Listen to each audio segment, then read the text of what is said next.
রংপুরে ভূমিদস্যু ও মাদক সম্রাট আনোয়ারুল ও তমিজ গংদের হাত থেকে জমি উদ্ধারের দাবিতে সংবাদ সম্মেলন অনুষ্ঠিত হয়েছে। আব্দুর রহমান রাসেল, রংপুর থেকে। আজ শনিবার বিকেলে নগরীর রামপুরা ভোগী বালাপাড়া এলাকায় সংবাদ সম্মেলন অনুষ্ঠিত হয়। এতে উপস্থিত ছিলেন ভুক্তভোগী পরিবারের স্বজনরা।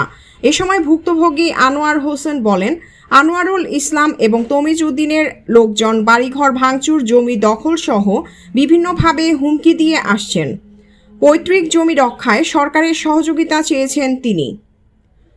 প্রিয়াঙ্কা মল্লিক, আলোকিত টিভি নিউজ ডেস্ক, ঢাকা। ভাঙচুর, লুটতারাজ, বাড়িতে হামলা, আমার বউ বাচ্চাকে খুব গালাগালি করে, বাড়িতে ঢুকতে দেয় না। এই আসামি আনোয়ারুল মাদক ব্যবসা সবসময় গুন্ডা পান্ডার সঙ্গে নিয়ে বেড়ায়, আমাকে বাড়িতে ঢুকতে দেয় না। বাড়িতে আসলে আমাকে ধাওয়া দেয়। আমি 6 মাস থেকে পলাতক অবস্থায় আছি। আমি খুব নিরীহ লোক।